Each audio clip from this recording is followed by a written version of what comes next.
I am Carla Mack, 33 years old, an Army logistics officer. On Mother's Day, in front of 600 guests at my mother-in-law's gala, my husband slapped me across the face. The sound of skin hitting skin shrieked through the sound system, killing every noise in the ballroom. My mother-in-law, Judith, smiled and raised her champagne glass, and that elite crowd laughed along with her. I stood tall, swallowing the metallic taste of blood. In my head, I had only one thought. They have no idea who my mother is. In 48 hours, Grant's hands will be in handcuffs. Judith's fake charity empire will be crushed, and I'll be eating cabbage rolls with my mother in our kitchen in Akron. But the death sentence for this family didn't start that night. It started 3 years ago, the day I officially stepped into the Kessler clan. Welcome to Noble Revenge, where women don't scream, they plan. If you've ever had your kindness drained and your self-respect trampled by the people you call family, this story is for you. Leave a comment and remember to subscribe. 3 years ago, the wind off Lake Michigan didn't just blow, it bit. It was a dull razor against my skin, but I didn't care. I was looking at Grant. He was down on one knee in the middle of a Chicago park, his designer coat fanned out on the grass. He looked like a man who had practiced this in a mirror until his soul vanished.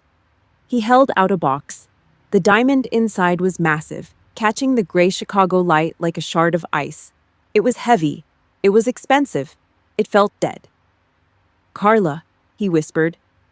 His eyes weren't on mine. They were darting to his phone on the bench. "I love you. Marry me." I reached for the ring. My fingers were calloused from 10 years of handling heavy equipment and military supply lines. I felt like a rough stone hitting a polished floor. "But," Grant added, his voice thin, "Mom needs to approve the setting first. She said the cut might be too aggressive for a Kessler wife." I should have seen it then. In the Army, we call them IEDs, improvised explosive devices. They're buried under the dirt, waiting for one wrong step. This was a psychological IED, a warning sign that the ground beneath me was rigged to blow. But I was tired of being a soldier. I wanted a home. I wanted a harbor. So I ignored the gut feeling that usually kept me alive in a war zone. I said, yes. The peace lasted exactly 72 hours. Then Judith Kessler descended.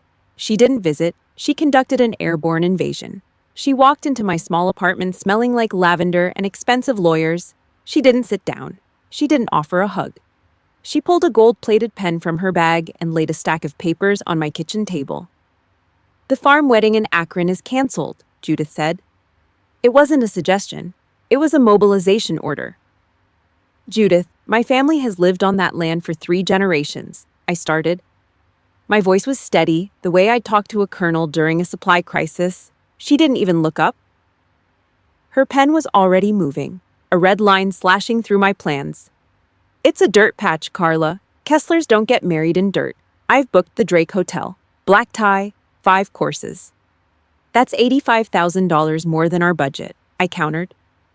"The Kessler Trust handles the budget," she snapped. "And the guest list." She flipped a page. I saw my friends' names, the men and women I'd served with in the desert, the people who had pulled me out of burning Humvees. Judith ran her pen through them with a rhythmic scratching sound. Scritch, scritch, gone. "We need room for the board members of the Kessler Foundation," she said. "We can't have the room filled with camouflage." I looked at Grant. He was standing by the window, his back to me, his arms crossed. He was a coward in a $3,000 suit. He didn't say a word. He just watched the rain hit the glass. I felt the pressure in my chest, the logistics of my own life being dismantled by a woman who had never worked a day in her life. But my training kicked in. Tactical retreat. Sometimes you yield a hill to keep the campaign alive. I went to the kitchen and brought out a plate of sarmale, Romanian cabbage rolls. My mother, Elena, had spent 6 hours making them, shipping them from Akron so I'd have a taste of home during the stress.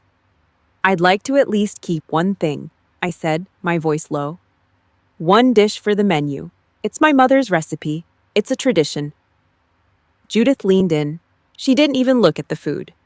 She pulled a small bottle of perfume from her purse and spritzed the air between us, as if she were chasing away a swarm of flies.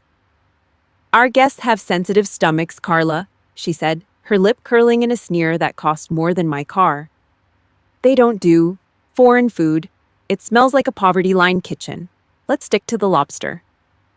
I stood there, the smell of lavender clashing with the savory scent of my mother's kitchen. I swallowed the anger. I let it settle in my gut like lead. I was a logistician. I knew how to wait for the right time to move the heavy artillery. The wedding day was a blur of white silk and fake smiles. I was a prop in a Kessler theater production. I stood in the bridal suite of the Drake, looking at a woman in the mirror I didn't recognize. The door opened. My mother, Elena, walked in. She didn't look like the other mothers. She wore a dark wool coat and sensible shoes. Her back as straight as a judge's bench. She didn't cry. She didn't tell me I looked beautiful. She walked up to me and reached into her pocket. She pulled out a small white silk handkerchief. It was thimble-pressed, with a sharp, navy blue C embroidered in the corner. "They've taken everything else, haven't they?" Elena asked. Her voice was like broken glass, sharp and clear. I didn't answer. I couldn't. She pressed the handkerchief into my palm. Her hand was rough, hard, and steady. "Don't let them see you weak, Carla," she whispered, her eyes locking onto mine with a ferocity that made Judith look like a child. "Launder your face, dry your eyes, and then you start the plan." "The plan?" I breathed. "Information is ammunition," she said. "Collect it." I took the handkerchief and tucked it deep into the hem of my dress, right against my skin. An hour later, I walked down the aisle to a man who didn't know how to protect me, toward a woman who wanted to own me. The cameras flashed, the elite crowd cheered, the wedding was a masterpiece of deception. But as I stood at the altar, I wasn't thinking about the vows. I was feeling the weight of the silk handkerchief against my leg. The war hadn't started yet. I was just setting up the supply lines. In the army, Thanksgiving is just another Thursday where the mess hall serves dry turkey and everyone pretends to be happy for 30 minutes before going back to the grind. But this was my first year as a civilian wife. I wanted it to mean something. I thought I could build a bridge with food. I was up at 5 in the morning. The kitchen in our Chicago condo was still dark, the city lights reflecting off the stainless steel appliances like cold stars. I prepped the cabbage leaves, soft and translucent. I mixed the ground pork and rice, the smell of paprika and black pepper filling the room. This was my grandmother's recipe, sarmale. It was the only thing I had left of Akron, Ohio, in this glass and steel cage. I simmered those rolls for 4 hours. The steam rose in heavy, fragrant clouds, smelling like garlic, smoked meat, and a kind of devotion that doesn't exist in the Kessler tax bracket. I worked, I sweated, I scrubbed the flour off the counter until my knuckles were raw. I thought if they tasted my history, they'd finally see me as a person, not just a tactical error Grant made in a weak moment. By noon, the table was set. Heavy silver, white linen so stiff it felt like cardboard. Judith walked in at 1, wearing a silk blouse that probably cost more than my first car. She didn't say, "Happy Thanksgiving." She didn't ask if I needed help. She walked straight to the stove like she was inspecting a dirty barracks. She stopped. She sniffed the air, her nose wrinkling as if I'd left a dead rat under the floorboards. She reached out with 2 fingers, the nails manicured into lethal points, and peeled back the edge of the aluminum foil. Thrip! The sound felt like a razor blade against my eardrums. The steam hit her face. She didn't see the love in it. She saw a threat. Judith turned her head toward the dining room, where Grant and Paige were already sipping expensive scotch. She didn't raise her voice. She didn't have to. Her words were quiet, precision-guided, and aimed directly at my heart. She is not one of us. 5 words. That was the entire verdict. Paige let out a sharp, jagged little laugh from the hallway. Grant. He didn't move. He didn't defend the woman who had spent the morning trying to feed his family. He just sat there, staring down at his plate of organic mashed potatoes, silent as a grave. He looked smaller than I'd ever seen him. a little boy hiding behind a scotch glass. I didn't scream. I didn't throw the tray. My military training doesn't allow for outbursts. It allows for calculation. I stood there, my back straight, my hands steady. I picked up the tray of sarmale. The heat from the pan burned through my oven mitts, but I welcomed the pain. It was the only thing in that room that felt real. I turned my back on them and walked out. I didn't go to the dining room. I went straight to the garage. My old Ford was sitting there, a rusted piece of Akron grit in a sea of luxury SUVs. I got in. I shut the door. Thud. I locked the deadbolt. It was 10 degrees outside, the Chicago wind howling against the garage door. I didn't turn on the heat. I didn't turn on the radio. I just sat there in the dark, the smell of the cabbage rolls filling the cabin, slowly growing cold. I sat there for 10 minutes. The cold began to bite into my bones, a deep, hollow ache. I watched the frost start to crawl up the edges of the windshield. My eyes were wide open. I didn't cry. Tears are a waste of hydration in a survival situation. I just processed the data. Data point 1, my husband is a coward. Data point 2, my mother-in-law is a combatant. Data point 3, I am completely alone in this house. I looked at the cold tray of food in the passenger seat. I'd spent 4 hours on it. Judith had destroyed it in 4 seconds. That was the exchange rate in this family. My effort meant nothing. My history was trash. I felt a shift in my chest. The passive acceptance was gone. The hope was dead. What was left was the cold, hard logic of an officer who had just realized she was behind enemy lines without an extraction plan. If they wanted a war, I was going to give them one they couldn't afford. I know some of you listening right now have been there. You've sat in your car, shaking from the cold or the anger, wondering how you ended up in a family that treats you like a stranger. If you've ever felt that absolute loneliness on a holiday meant for love, please hit that like button and subscribe. It helps me know I'm not the only one fighting this battle. And do me a favor, comment the word sarmale below if you've ever had a piece of your heart or your heritage thrown back in your face. Let's show the Kesslers of the world that we aren't going anywhere. Later that night, the house was quiet. Grant was in bed, snoring with the heavy, oblivious rhythm of a man who thinks he's safe. I sat on the balcony, the Chicago skyline a jagged line of light in the distance. The wind whistled through the railing, but I didn't feel the cold anymore. I opened my laptop. The screen flickered to life, the harsh blue light hitting my face, highlighting the sharp lines of my jaw. My fingers, the ones that used to type out supply, manifest for ammunition and fuel, hovered over the trackpad. I clicked the right button. New folder. I didn't name it evidence. I didn't name it divorce. I typed out 7 letters in all caps. Insurance. I hit enter. The sound of the key click was the loudest thing in the room. I am no longer a daughter-in-law. I am no longer a wife. I am an intelligence officer on a long-term deep cover assignment. And tonight, I just started the file on Judith Kessler. The hunt was on. The money was cold. $85,000. Hazard pay. That is what you get for standing in a desert for 2 years, waiting for something to go bang. It was blood money, sweat money. I might not come home money. I had it sitting in a separate account, a down payment for a small house in a neighborhood where people actually waved to their neighbors. A place with a yard and a porch. A place that didn't smell like Judith's lavender perfume. Grant knew about the money. Of course he did. He'd watched me balance the books every night for months. He'd seen the spreadsheets. He'd seen the hunger in my eyes for a place that was finally ours. Or so I thought. Year 2 of the marriage. The honeymoon phase had been over before the cake was cut, but I was still trying. I was a soldier. Soldiers don't quit when the terrain gets rough. They dig in.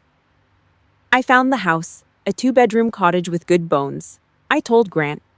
I expected a smile. I expected him to grab me and spin me around.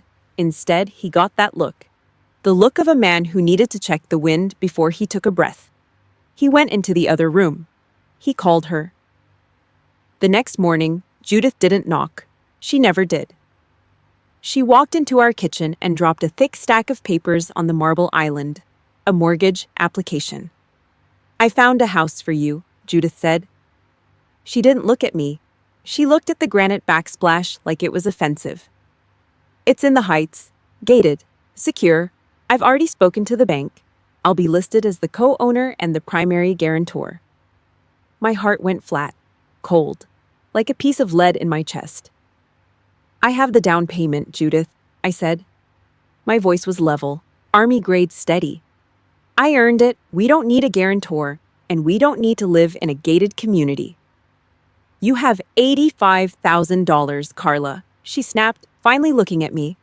Her eyes were like two chips of flint. "In this market, for the kind of home a Kessler should live in, that is a rounding error. You will sign the papers. My name stays on the deed. It's for your own protection." I looked at Grant. He was hovering near the espresso machine, fiddling with a pod. He wouldn't meet my eyes. "Grant," I asked. "Mom's just trying to help, Carla," he muttered.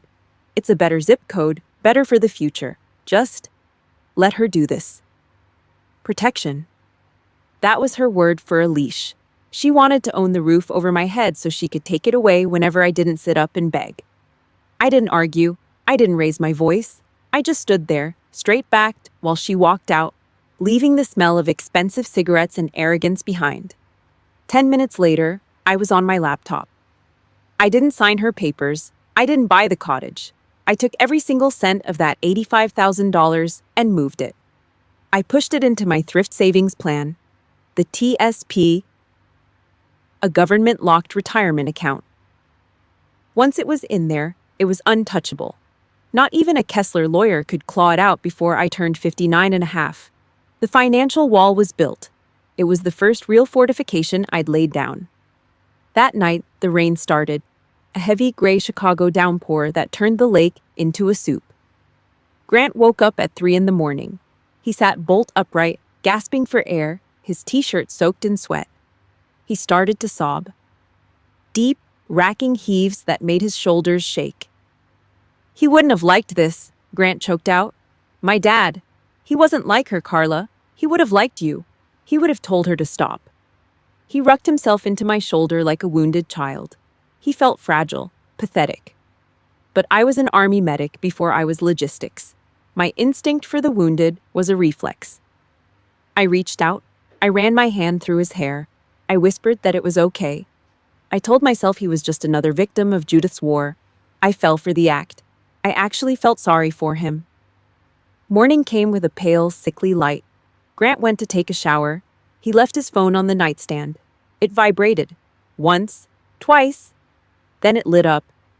I didn't have to guess the passcode. I'd watched him type it 1,000 times. The notification was from a group chat. The name at the top of the screen made my stomach turn. The real Kessler family. Judith. Paige. Grant. No Carla. I opened it. My hands were steady. My breathing was slow. Paige had sent a photo. It was a picture of me from the week before, taken through a window while I was working in the yard. I was wearing my old faded OCP trousers and a t-shirt with grease stains. "Look at her," Paige wrote. "She looks like she belongs in a soup line." That uniform is threadbare. Does the army not pay for new clothes? Or is she just that low class? Judith's reply came seconds later. "It matches the car. That Ford is an eyesore in the driveway. I'm telling the neighbors she's the help until I can get her into something decent." I scrolled down. I was looking for Grant. I was looking for the man who had cried on my shoulder 4 hours ago. The man who said his father would have loved me. I found him. Grant had sent a message. No words. Just a blue thumbs-up emoji. A like. He didn't defend me. He didn't tell them to stop. He joined the circle. He cheered while they tore me apart. He was the one who had taken the photo. I felt a strange, cold clarity.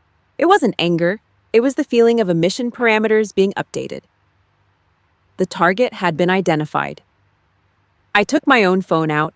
I didn't make a sound. I held it over his screen and started to scroll. Click. Judith calling my mother a peasant. Click. Paige joking about my hazard pay being used to pay off her credit card debt. Click. Grant complaining that I smelled like the motor pool after a long day. I didn't stop until I had everything. Exactly 47 photos. I stood up. I walked to the kitchen and poured a cup of black coffee. Cold, bitter, just the way I liked it. I opened my laptop and navigated to the folder I'd created after Thanksgiving. Insurance. I uploaded the 47 files. I watched the progress bar crawl across the screen. When it hit 100%, I renamed the subfolder. Target, Grant. The shower stopped. I heard the curtain rod clatter. Grant was coming out. I closed the laptop and sat there in the silence, waiting for my husband to come out and tell me he loved me. I had 47 reasons to know he was lying.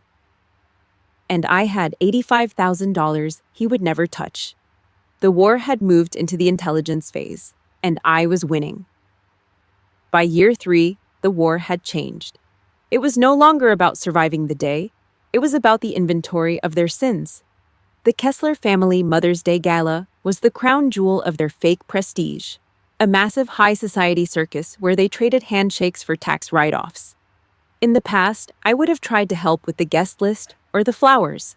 I would have tried to belong. Not this time.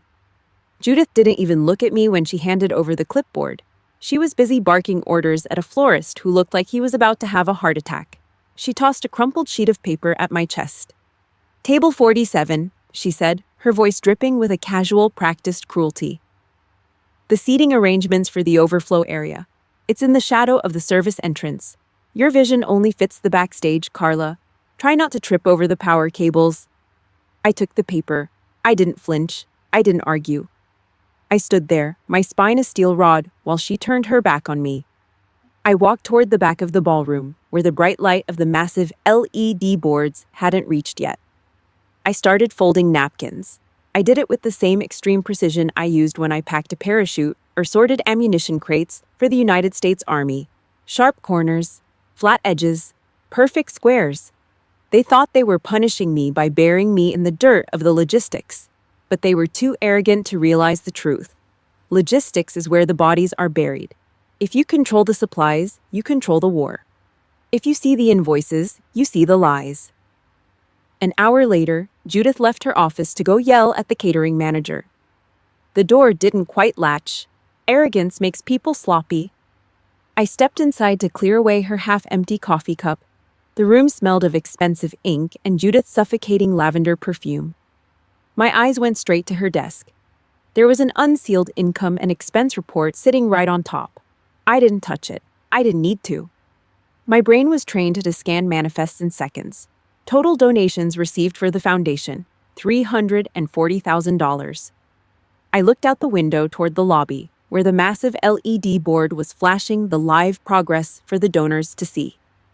$280,000. My internal calculator clicked. $60,000 had just evaporated into thin air. $60,000 that people thought was going to charity was missing from the public count. It took exactly 2 seconds for me to process the discrepancy. I needed more. I needed the trail. I found Paige in the sunroom later that afternoon.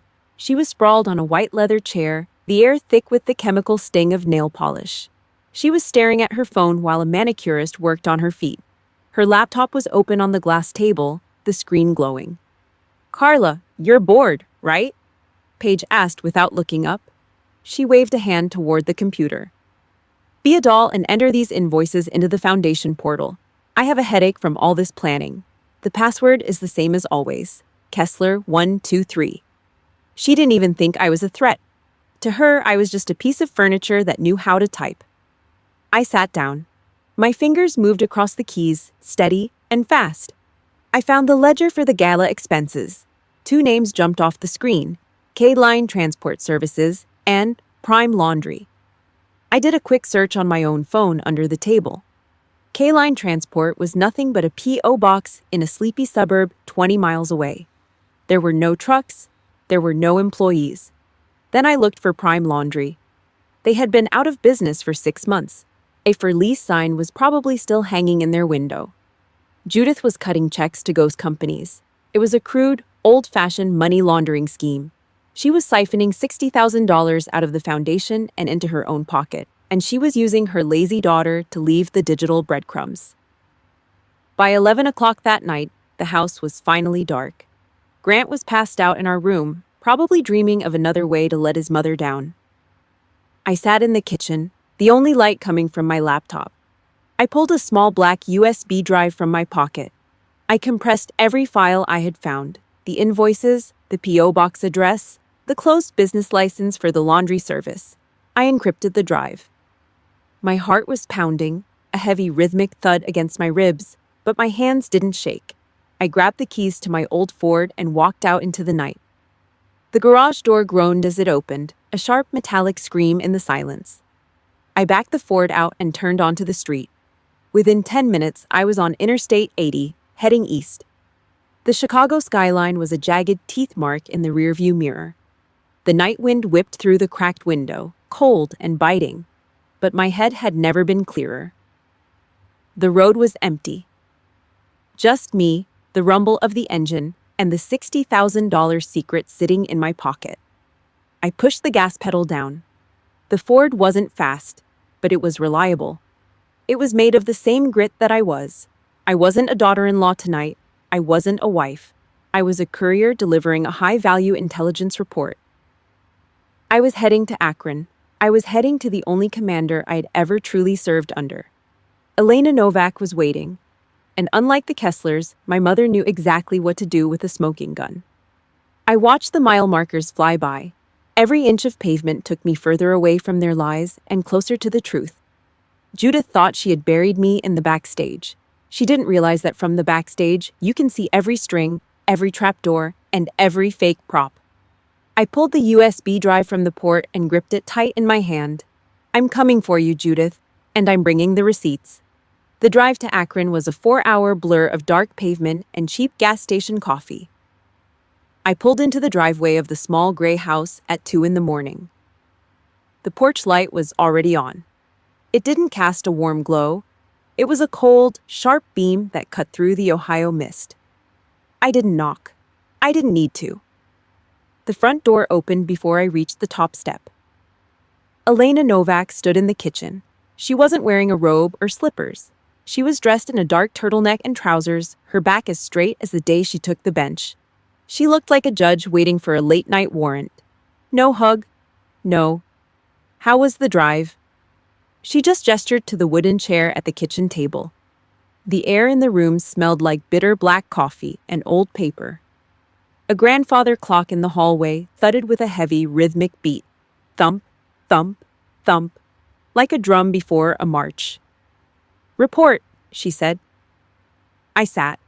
I didn't cry. I didn't let my shoulders slump. In this house, tears weren't for comfort. They were just leaked data. I laid it all out.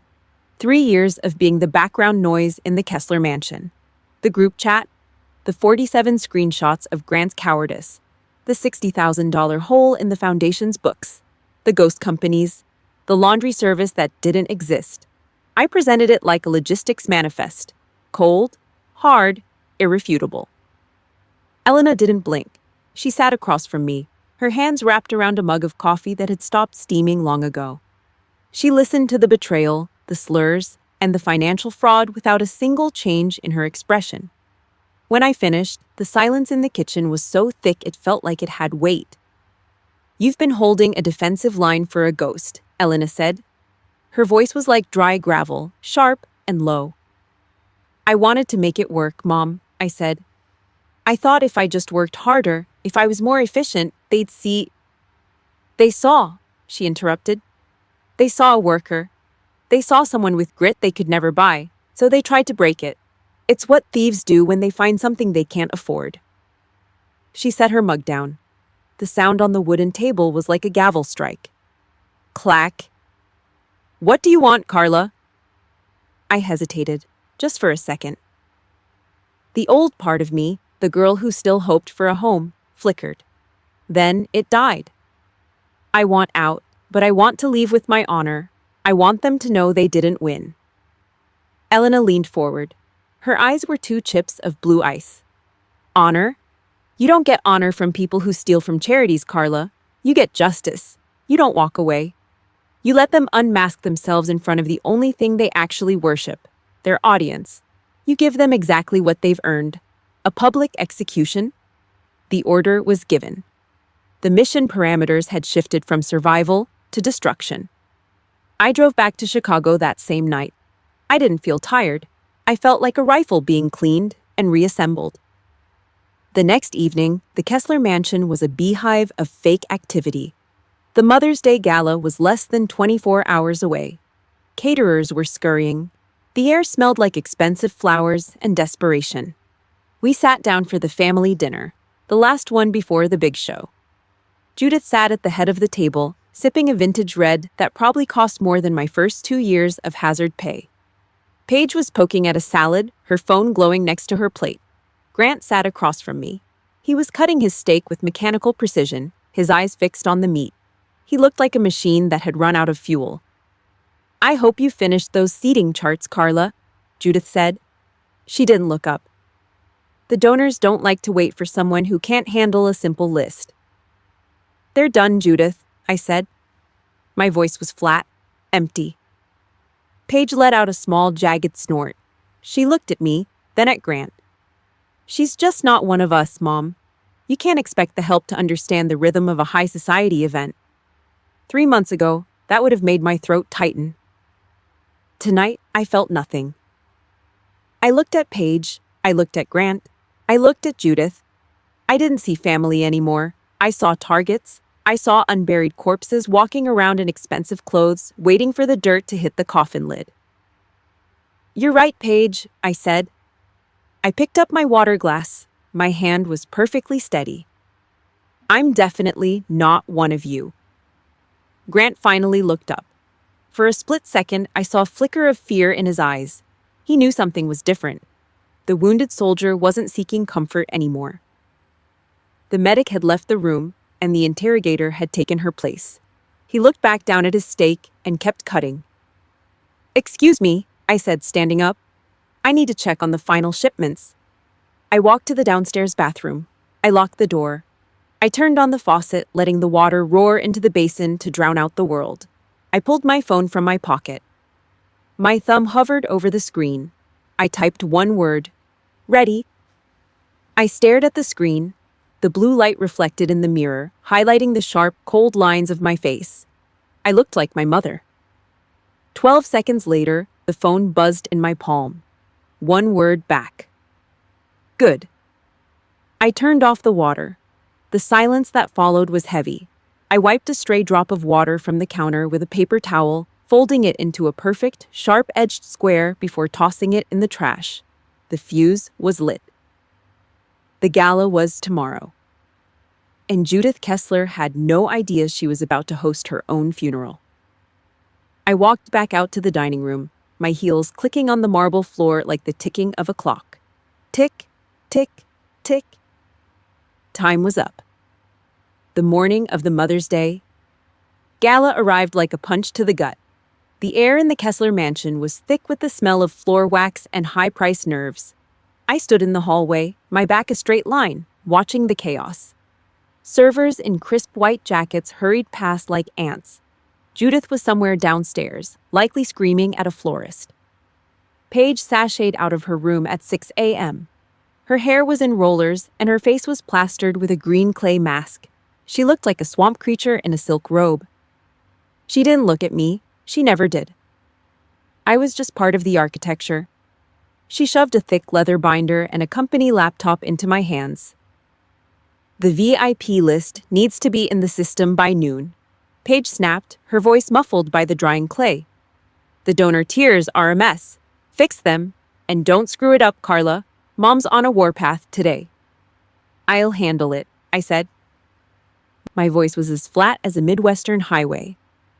"Password is Kessler123, she said, waving a manicured hand as she walked toward the kitchen.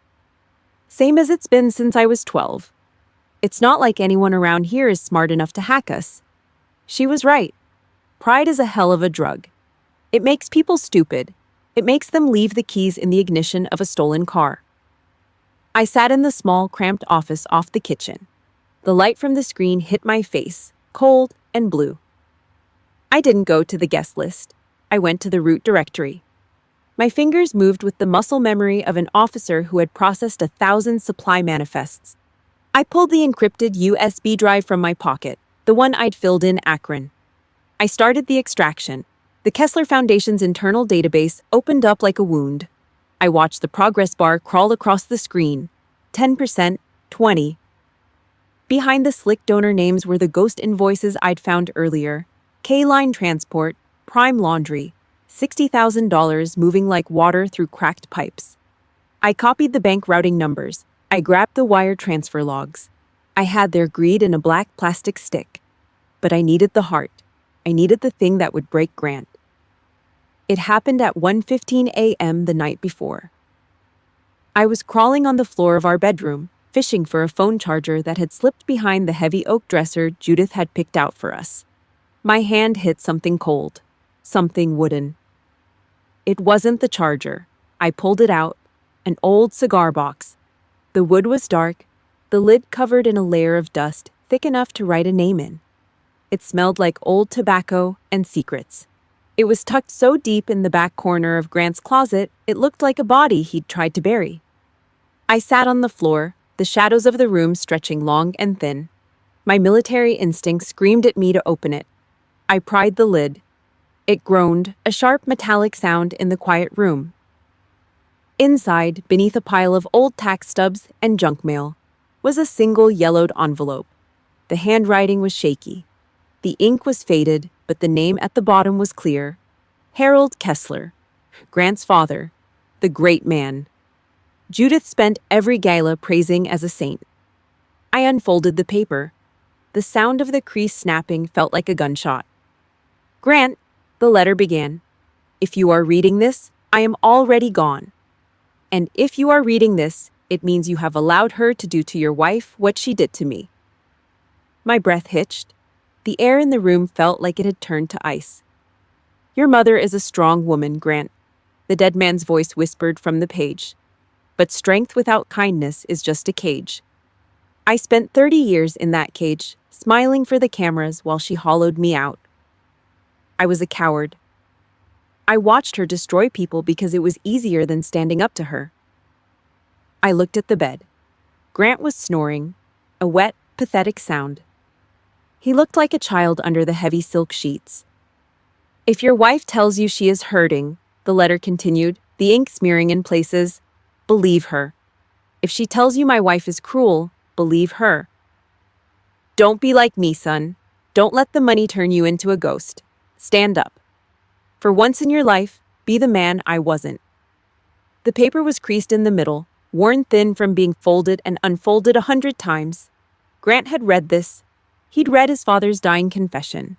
He'd held the warning in his hands, and then he'd shoved it under the dresser and went back to liking his sister's insults in the group chat. He wasn't just a victim. He was a collaborator.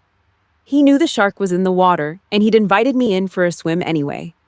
I reached for my phone. My hands were steady, cold. The logic of the battlefield had taken over.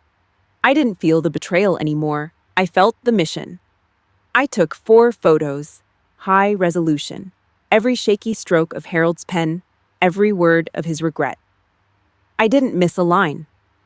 I watched the flash hit the paper, a surgical blade of light in the dark room. I tucked the letter back into the box and shoved it into the darkness under the dresser. Grant didn't stir. He just kept snoring, oblivious to the fact that his father's ghost had just handed me the ammunition for his execution. I went back to the laptop in the kitchen. I uploaded the photos into the folder marked Insurance. I created a new subfolder, Target, Grant, Exhibit A. The clock on the wall ticked toward 7 a.m. Outside, the Chicago sky was turning a sickly shade of orange-gray over the lake. The wind whistled through the vents, cold and biting. I stood up and smoothed my shirt. I felt the weight of the USB drive in my pocket. I felt the weight of the photos on my phone. The weapon was loaded. The target was in sight. Judith thought today was a celebration of her power. Grant thought he could keep hiding in the shadows. They were both wrong. I walked toward the ballroom, my heels clicking on the floor like the hammer of a gun cocking back. The gala was starting, and I was the only one in the room who knew how the show was going to end. Information is ammunition, my mother had said. I was fully loaded. It was time to go to work.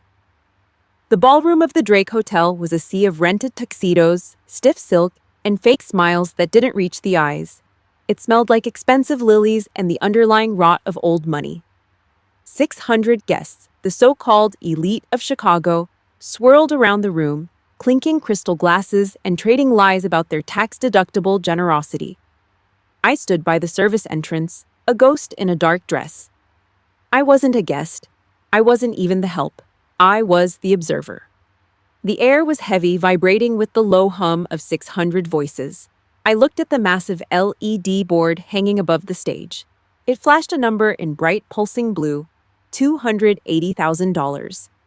The crowd cheered every time it ticked up. They thought they were seeing progress. I pulled my phone out and snapped a photo of the display. I knew the real ledger sitting in Judith's office showed $340,000. $60,000 was already gone, siphoned into ghost accounts while these people patted themselves on the back for their kindness. It was a shiny, glittering lie. 8:15 p.m. The house lights dimmed. A spotlight cut through the darkness, landing on the center of the stage. Judith Kessler stepped up to the microphone. She looked perfect. Her hair was a silver helmet, her gown a deep, royal blue. She adjusted the mic, the feedback a sharp, high-pitched hiss that made the room go quiet. She smiled. It was the smile of a predator that had already won. Motherhood, Judith began, her voice amplified and smooth. It is the foundation of our society. But not all motherhood is created equal. I stood still. My heels were dug into the carpet. My spine was a rod of cold iron. A real mother, Judith continued, her eyes sweeping the room, raises her children with values, with class, with the understanding of what it means to belong to something greater. She paused, her gaze landing briefly on me at the back of the room. She doesn't raise them in a cramped apartment in Akron, working 3 menial jobs as a cheap translator. A ripple of laughter went through the room, a jagged, ugly sound. Some women, Judith's voice dropped to a conspiratorial whisper, marry into families they don't understand. They bring their foreign habits and their poverty line expectations into rooms where they simply don't fit. They are the background noise to our symphony. At table 1, right in front of the stage, Grant raised his glass. He caught his mother's eye and nodded. He didn't look back at me. He didn't flinch as she tore my mother's life apart in front of 600 people. He took a long pull of his bourbon and laughed along with the rest of them. The air left my lungs. Not because I was hurt. Because the mission parameters were now finalized, I started to walk. 300 feet. That's the distance from the service door to the stage. I didn't rush. I didn't shout. My heels clicked on the hardwood floor between the carpeted aisles. Tap, tap, tap. A steady, rhythmic beat. I kept my head up. I kept my eyes on Judith. The laughter started to die down as I got closer. People turned in their seats. The hum of the room shifted from amusement to confusion. I felt the weight of 1,200 eyes on me. I didn't care. I'd walked through minefields in the desert. A room full of people in suits was nothing. I reached the base of the stage. Judith stopped talking. She leaned back from the mic, her hand going to the pearls at her neck. She looked like she was playing the role of the victim already. I didn't need a microphone. My voice carried, honed by years of giving orders over the roar of heavy machinery. "Judith," I said. The word was a gunshot. The room went dead silent. My mother worked those 3 jobs to put herself through law school, I said, my voice cold and echoing. She didn't have a trust fund or a gala to prove her worth. She didn't need to steal from a foundation to feel powerful. She just needed to show up. And she did. Every single day. Judith stepped back, her face twisting into a mask of dramatic shock. She gripped the podium, her breath hitching. Grant was on his feet before I could say another word. He smelled like sour bourbon and cowardice. His face was flushed, his eyes wild with a sudden, drunken rage. He scrambled toward the edge of the stage, nearly tripping over a flower arrangement. "Apologize to my mother right now," he roared. His voice cracked. I looked him in the eye. I didn't see the man I'd married. I saw the thumbs-up emoji in the group chat. I saw the man who had hidden his father's warning under a dresser. "No," I said. Grant didn't think. He didn't hesitate. He swung. Crack! The sound of his hand hitting my face was wet and flat. It shrieked through the sound system as he bumped the microphone stand. My head snapped to the side. I felt the immediate hot sting of skin on skin. I felt the copper taste of blood fill my mouth as my tooth cut into my lip. 600 people stopped breathing. The silence was absolute. I didn't fall. I didn't cry. I slowly turned my head back to look at him. My eyes were wide and calm. I watched the fear start to creep into Grant's face as he realized what he'd done. He looked at his own hand like it belonged to a stranger. If you've ever felt the sting of a betrayal you saw coming, or if you're ready to see this house of cards burn to the ground, hit that like button and subscribe right now. It's the only way to make sure you're here when the cuffs go on. And do me one favor. Comment the word justice below. Let's drown out their laughter with the sound of the truth. I reached into the hem of my dress. My fingers found the white silk handkerchief my mother had given me on my wedding day. I pulled it out. I pressed the silk to my lip. I watched the bright crimson blood bloom across the white fabric, staining the navy blue sea in the corner. I didn't look at Grant. I looked at Judith. She was frozen, her mouth open, her empire trembling for the first time. I folded the bloody handkerchief into a perfect square. The gala was over. The execution was just beginning. I turned my back on the stage and walked out. I didn't look back. I had a phone call to make. The heavy oak doors of the ballroom swung shut behind me, muffled the sound of the gasping elite. I didn't run. I walked. My heels struck the marble of the lobby with a flat, hollow sound. The valet at the front entrance looked at the blood on my lip and started to reach for a towel, his eyes wide. I walked past him like he was made of glass. I didn't need a towel. I needed a perimeter. I found my Ford at the far end of the parking lot, huddled between a row of glossy Mercedes and high-end SUVs. It looked like a bruised knuckle in a room full of manicured hands. I got in and slammed the door. Thud. I locked the deadbolt. I didn't turn on the lights. I didn't turn on the radio. I just sat there in the dark, the Chicago wind rocking the chassis like a restless animal. My lip was throbbing now, a hot rhythmic pulse that tasted like copper and iron. I pulled my phone from my pocket.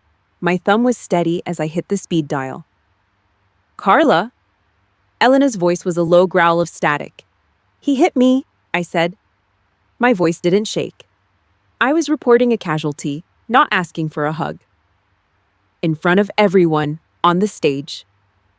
There was no intake of breath on the other end. No. Oh my God. There was only the cold, sharp silence of a commander receiving a field report. "Listen to me," Elena said, her voice turning into a blade. "I will be there in 40 minutes. Do not wash your face. Do not touch the blood. Do not change your clothes. That is not a wound, Carla. It is a crime scene. You sit in that car and you wait. Do you understand?" "Understood," I whispered. 40 minutes, she repeated. The line went dead.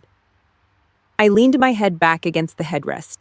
I watched the green digital clock on the dashboard. 20:21.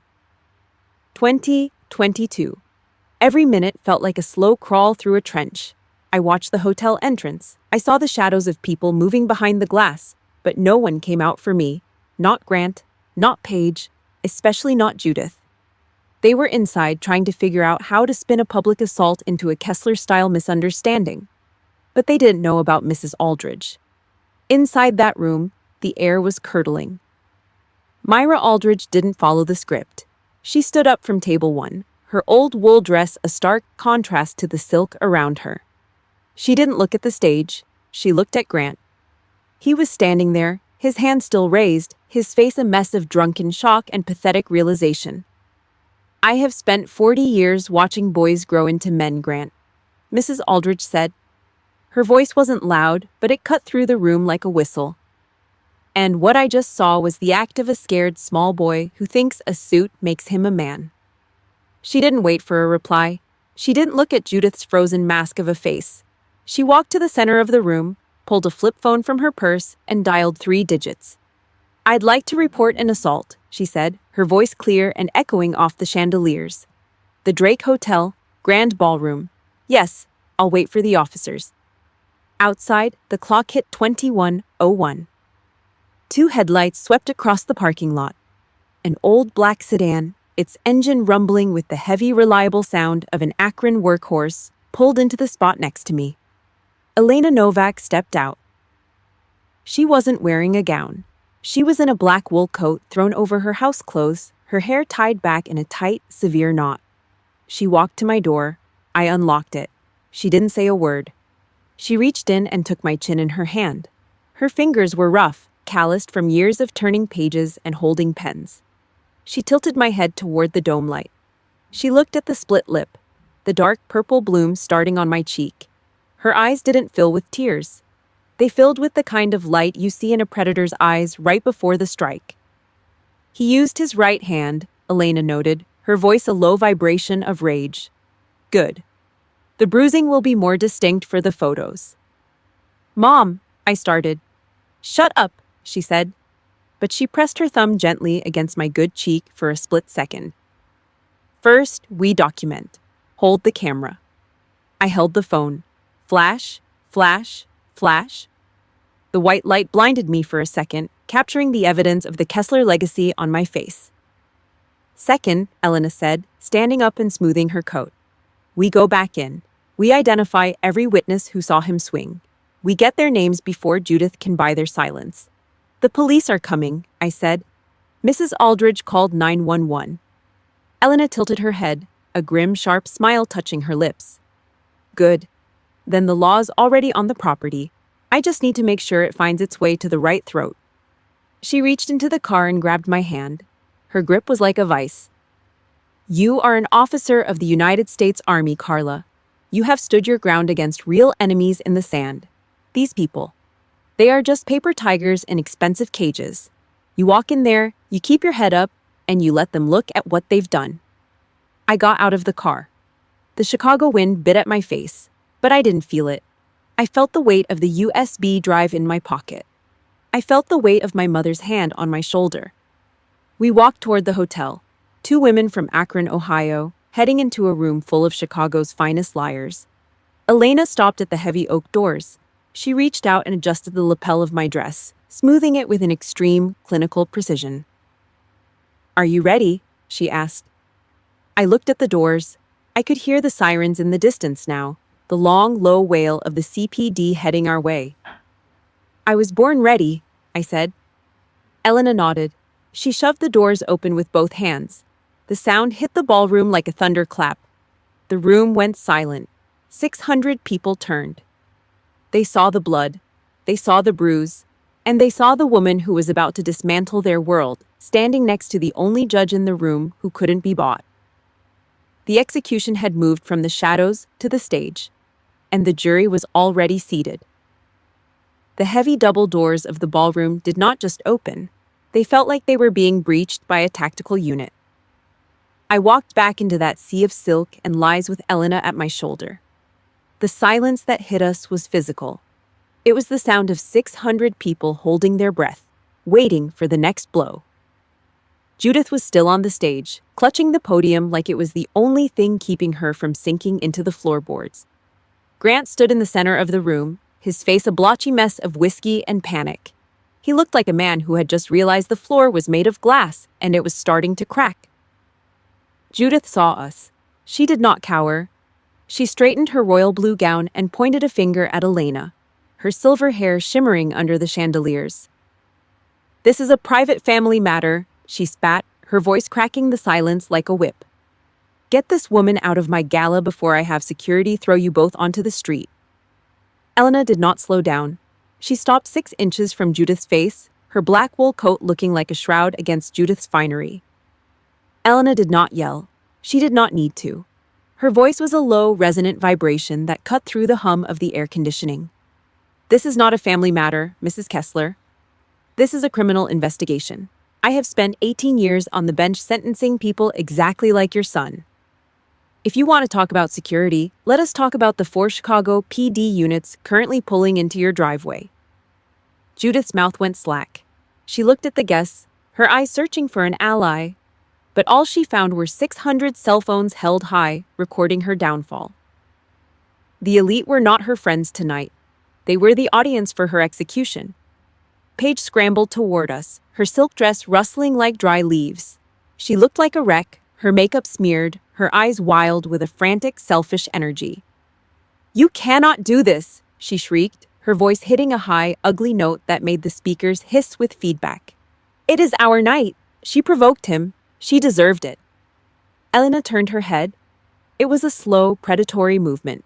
She looked at Paige like she was a bug under a microscope. "Are you officially identifying yourself as an eyewitness to the assault on my daughter tonight, Paige?" Paige sneered, her chin tilted up in a practiced move of Kessler arrogance. "Yeah, I saw the whole thing. So what? He is my brother. He has a right to defend his mother's honor." Elena nodded once.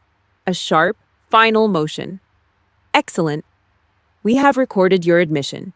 You have just officially volunteered as the primary witness against your brother in a felony assault case. Keep talking, please." Paige froze. The color drained out of her face until she looked like the clay mask she had been wearing that morning. She looked at Grant, then back at Elena, her mouth hanging open like a fish gasping on a dry dock. She'd just handed over the keys to Grant's cell, and she was too stupid to realize it until the silence settled in. Judith started to scream then, a jagged animal sound that tore through the ballroom. She was not a queen anymore. She was a cornered rat. "You are lying. You have nothing. My family built this city. We are the Kesslers." I stepped forward. My hand was steady as I pulled the black USB drive from my pocket. I did not look at the crowd. I did not look at the cameras. I looked directly at the woman who had spent 3 years trying to turn me into a ghost. "Information is ammunition, Judith," I said. My voice was ice. "My father-in-law left a different story in a cigar box under your son's dresser. He wrote about the cage you built for him. He wrote about the cowardice you bred into Grant. I have the photos. I have his dying confession." Judith's face went gray, the sickly shade of old dishwater. "And let us talk about the money," I added, stepping closer until I could smell the sour wine on her breath. $60,000, Prime Laundry, K-Line Transport. You have been cutting checks to companies that do not exist, Judith. Prime Laundry has been boarded up for 6 months. I have the bank logs. I have the wire transfers. I have the digital footprint of every cent you stole from this foundation." The audio system shrieked as Judith lurched toward me, her hands clawed like talons. She never made it. Blue and red lights strobed against the high, vaulted windows of the Drake, turning the ballroom into a jagged police scene. The heavy tread of boots hit the marble. Officer Morales walked in, his belt jingling, his face set in a grim, professional mask. He did not look at the chandeliers or the silk. He looked at the man with the red knuckles. Grant fell to his knees. He started to sob, a wet, pathetic sound that filled the silence. "Carla, please, I love you. It was the bourbon. My mom. She made me do it. Tell them, please." I stood back and watched. I did not feel pity. I did not feel regret. I just felt the cold, hard weight of the mission being accomplished. Morales grabbed Grant's arms and yanked them behind his back. Ta! The sound of the metal teeth biting into Grant's wrists was the loudest thing in the room. It was the sound of the Kessler legacy snapping. As Morales dragged him past me, Grant's eyes were wide, pleading, and empty. I did not look at him. I looked at Judith. She was shaking, her empire collapsing into the dust of her own greed right in front of the people she had spent a lifetime trying to impress. "You were right about one thing, Judith," I said, my voice barely a whisper, yet it felt like it filled the hall. "I was never one of yours. Thank God." I turned my back on them and walked toward the exit. The air outside was cold, biting, and smelled like the lake. It was the first time in 3 years I could actually taste the oxygen. The divorce did not take long. When you have 47 screenshots, a dead man's handwritten confession, and a paper trail that leads straight to a series of ghost accounts, the high-priced lawyers tend to work very fast. My mother handled the filing herself. She did it with the same sharp surgical precision she used on the bench for 18 years. I did not want their money. I did not want the Kessler name. I just wanted my life back. Because I had kept my hazard pay locked in that TSP account, and because I had documented every single cent I brought into the marriage from my deployments, I walked away with 100% of my own assets. The Kesslers tried to fight it for exactly 1 week. Then the Illinois Attorney General's office started asking very pointed questions about the $60,000 hole in the foundation's books. Suddenly, Judith Kessler was far too busy trying to stay out of a jumpsuit to worry about my military retirement fund. Grant did not go to jail. Not for the assault. The legal system in Chicago is built to protect boys like him, even when they fail spectacularly. He got 200 hours of community service and a court-mandated anger management class. I heard he is picking up trash on the side of the I-90 expressway now. He's probably wearing a neon yellow vest that matches his bruised ego. Judith did not fare as well. The board of the foundation voted her out before the ink on the police report was dry. They did not do it because they cared about the truth. They did it because the Kessler brand had become toxic waste.